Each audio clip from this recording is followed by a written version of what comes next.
Yo, so I remember when this pandemic started back in February, March of this year. Growing concerns about the deadly coronavirus officially hitting the U.S. That the total number of infections is actually 10 times higher. Right, and we were all locked in at home and we were like, okay, well, we'll do this temporarily and then we'll get out of it. And then hopefully by summer, things will be back to normal. Hopeful to have Americans working again by that Easter, that beautiful Easter day. As of today, 44 states easing at least some COVID restrictions. Well, guess what? It's summer and things are not back to normal. In fact, they are worse in a lot of places around the world, at least here in the US especially. And what's coming up? The school year. And if you have kids who are normally going to school, of course now it's summer, so they're home normally anyway. But when the new school year comes around, what are we gonna do? Some people think we should just send the kids back to school. Other people think we should continue this distance learning. What do you think? Anyway, no matter what the case is, it's going to be different. It's going to be difficult. And if you are an entrepreneur or even if you just work from home, we need to learn how to work from home with the kids. And there's some things I've learned over the decade plus that I've been working at home with kids that I want to share and pass on to you. So what you're about to watch is in fact a news clip that I recently was featured on where I talk about these things to help you as a parent better work from home with kids in the house, and some myths that I bust for you as well. So watch and let me know what you think. Live from Dallas-Fort Worth, this is WFAA News. The coronavirus pandemic has altered just about everything this year, right? So we all have to handle things day by day. Right now, many of you are probably still working from home and trying to deal with your children at the same time. So how do you stay focused and productive? Here to help is Pat Flynn, the founder of Smart Passive Income. Welcome, Pat. Thank you for having me. Of course. All right, so we're talking about summertime fun, parents still working at home. I mean, how do you deal with it all? Yeah, there's a lot, right? And kids often are very unpredictable, especially during the summer. They're home. We're not able to put them in camps like we used to before.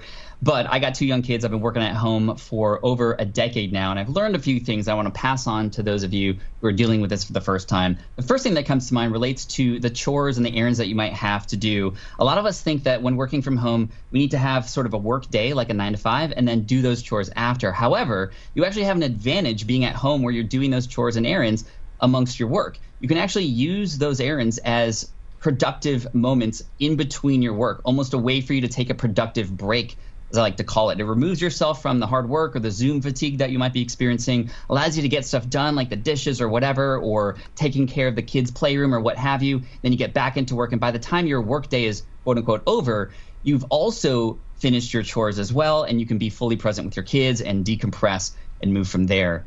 The other, and probably the hardest thing about working with kids, is they're going to interrupt your day, right? It's just, there's no working around that, right? Like literally my kids can walk in right now. And I've learned a thing or two about getting back into work mode, because getting interrupted can completely derail you, but getting back into work mode is the trick. And the big trick is, if you happen to be interrupted, and maybe it's not your kids, maybe it's something else that happens, think to yourself before you address that, what's the first thing I'm going to do when I get back? That way you just have that being remembered, and you can pick up right where you left off. That transition time can often be 40% of our day, in fact, where you're not being productive. So thinking about what you're going to get back into is really key. And you can also be motivated if you have kids. It's like, hey, this is why I'm doing what I'm doing anyway. I can spend a little bit of time with them. Okay, now I got to get back to work. And number 3, and the biggest one, is email. Email on your phone specifically, and those notifications that pop. We often feel that they help us multitask and we can get work done during the day. But I promise you, if you do that, you're not going to be fully present to answer those emails properly, and you're not going to be fully present with your kids when you need to be fully present with them either.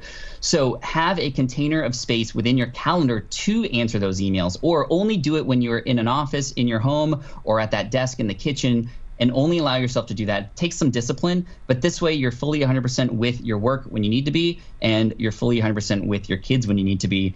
Email really is just other people trying to get your attention when they want it. Right, you have to Pat. Number 3 goes for your spouse as well. But, I think people are adjusting to this new norm right now, especially working at home. But what are some of the myths that people may be telling themselves?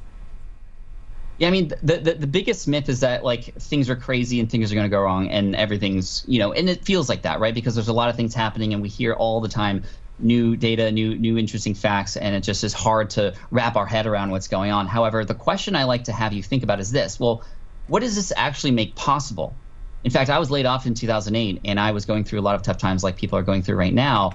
And it took a while, but I eventually realized that this was an opportunity for me to start my own business, which I did. a lot of people right now, this is an opportunity to spend more time with your family and to develop those relationships and to actually start being efficient and working on those things at home. And that's a lot of what my wife and I are doing right now. We have kids 10 and 7. We're using this opportunity to actually teach them life skills during this time, how to cook, how to do laundry, things like that, which in fact allows them to help around the house and give us a little bit of a break. They feel a little bit of ownership in the house too. We all are sort of a working unit together. Pat, good advice there. Thank you so much for joining us this midday. Which one of those tips was most insightful for you? Also, let me know what you think about the fall.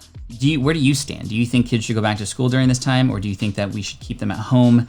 And I know a lot of you have homeschooled and you're like, just do the homeschooling thing. Well, it's not that easy for some people too. And a lot of people who do work rely on the schools to take care of the kids.